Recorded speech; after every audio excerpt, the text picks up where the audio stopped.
नमस्कार दर्शकों, मैं हूं जितेंद्र दीक्षित। जितेंद्र दीक्षित स्टोरीज में आपका स्वागत है। समर्थ को नहीं दोष गुसाई, रवि सुरसरी पावक की नाई। इसका अर्थ है सामर्थ्यवान व्यक्ति जो साधन संपन्न, बलशाली है, प्रभावशाली है, उसका आचरण सामाजिक मर्यादाओं के विपरीत होने पर भी उसे नियम विरुद्ध आचरण का दोषी नहीं माना जाता है। अब से करीब 500 साल पहले श्री रामचरितमानस लिखते वक्त गोस्वामी तुलसीदास जी ने इस चौपाई के जरिए कितनी बड़ी हकीकत बयान की थी।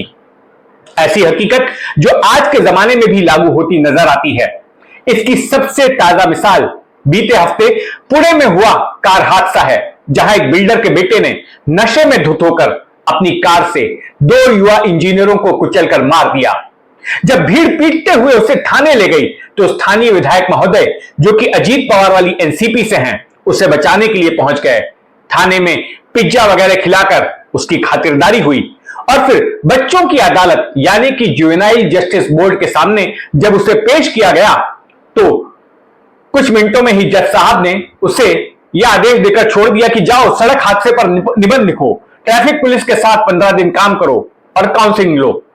बात खत्म। लेकिन नहीं, बात खत्म नहीं हुई। जब सोशल मीडिया पर यह बात फैली तो एक बड़ा जन आक्रोश सामने आया और कटघरे में खड़े हो गए राज्य के गृह मंत्री देवेंद्र फडणवीस, जो कि पुलिस के राजनीतिक बॉस हैं। फडणवीस खुद पुणे पहुंच गए क्योंकि चुनावी मौसम चल रहा है और इस तरह के मामले से पार्टी की इमेज को नुकसान पहुंच सकता था। पुलिस हरकत में आई और नाबालिग लड़के के बिल्डर बाप को गिरफ्तार कर लिया गया। आरोपी लड़के पर अब कई धाराएं लगाई गई हैं। अदालत में अब यह भी याचिका दायर की गई है कि उस लड़के के खिलाफ बालिग लोगों की तरह मामला चलाया जाए। क्या इन सब के बावजूद जो लोग मारे गए हैं उनके परिवार वालों को न्याय मिल पाएगा और इस आरोपी लड़के और इसके पिता को वैसी सख्त सजा मिल पाएगी जिनके ये लायक हैं?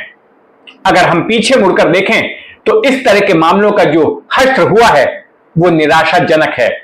ज्यादा से ज्यादा अगले हफ्ते भर में टीवी चैनलों और अखबारों से यह खबर उतर जाएगी। सोशल मीडिया भी इस खबर को भूल जाएगा। फिर उसके बाद क्या होगा? जी हां, मैं सही कह रहा हूं। अब से ठीक हफ्ते भर बाद या फिर ज्यादा से ज्यादा 10 दिन बाद आप पाएंगे कि कोई टीवी चैनल पर यह खबर नहीं दिख रही होगी और अखबारों में भी इसका जिक्र नहीं होगा। कोई राजनीतिक पार्टी इस हादसे पर बयान नहीं दे रही होगी और सोशल मीडिया पर भी यह मामला ट्रेंड नहीं कर रहा होगा। अब मैं आपको याद दिलाने जा रहा हूं कि इससे पहले मुंबई में इस तरह के जो मामले हुए उनका क्या हुआ। एलिस्टर परेरा का केस याद है आपको? पुणे के मामले में और मुंबई के एलिस्टर परेरा के मामले में कई समानताएं हैं। दोनों ही मामलों में आरोपी अमीर बिल्डरों के बेटे हैं। दोनों ही मामलों में हादसे से पहले आरोपियों ने पार्टी की थी। दोनों ही मामलों में गाड़ी चलाते वक्त दोनों युवाओं ने शराब पी रखी थी। 12 नवंबर 2006 की सुबह 3:45 बजे बांद्रा के कार्टर रोड पर तेजी से कार चलाते हुए एलिस्टर परेरा ने अपनी आलीशान कोरोला कार से फुटपाथ पर सोए 15 मजदूरों को कुचल दिया, जिनमें से 7 मजदूरों की मौत हो गई। ये मजदूर एक ठेकेदार की ओर से सड़क की मरम्मत के काम के लिए लाए गए थे। हादसे के बाद एलिस्टर की गिरफ्तारी तो हुई, उस पर मुकदमा भी चला, लेकिन सजा क्या हुई सुनकर चौंक जाएंगे आप। निचली अदालत यानी कि सेशंस कोर्ट ने महज 6 महीने की साधारण कैद की सजा सुनाई थी। 7 लोगों की जान गई, 8 लोगों को ऐसी चोटें आई जिनसे उन्हें ताउम्र तकलीफ होगी और आरोपी को सिर्फ 6 महीने की कैद। बॉम्बे हाईकोर्ट ने इस फैसले पर बवाल मचने के बाद मामले का स्वतः संज्ञान लिया और चंद सुनवाइयों के बाद सजा बढ़ाकर 3 साल कर दी।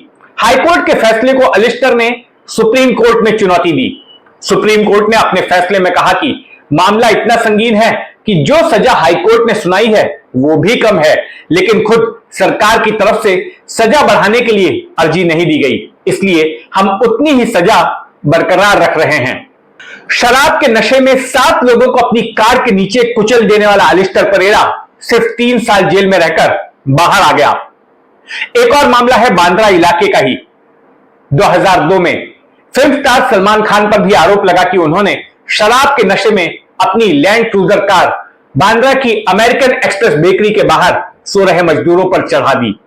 एक मजदूर की मौत हो गई जबकि 3 लोग घायल हो गए। 13 साल तक मुकदमा चलने के बाद 2015 में जब फैसला सुनाए जाने लगा तो अचानक सलमान खान का ड्राइवर सामने आ गया और कहा कि कार सलमान नहीं, मैं चला रहा था। अदालत ने उसके बयान को झूठ माना और सलमान खान को 5 साल की कैद की सजा सुना दी। लेकिन फैसला आने के चंद मिनटों बाद ही बॉम्बे हाईकोर्ट ने सलमान खान को जमानत दे दी और उसकी अपील पर सुनवाई पूरी होने तक सजा को मुलतवी कर दिया। क्या किसी आम आरोपी के साथ ऐसा हो सकता है? आमतौर पर जब किसी को सजा सुनाई जाती है तो कोर्ट के भीतर से ही पुलिस उसे हिरासत में ले लेती है और जेल भेज देती है। उसकी ओर से सजा पर अपील किए जाने के बाद और जमानत अर्जी पर कई सुनवाइयां होने के बाद ही वो शख्स जमानत पर बाहर आ सकता है। लेकिन यहां जो हुआ उससे सवाल खड़ा होता है। इतना ही नहीं, सलमान के मामले में बॉम्बे हाईकोर्ट के जज महोदय ने 6 महीने के भीतर ही सलमान खान की अपील पर भी फैसला सुना दिया और उन्हें बाइज्जत बरी कर दिया।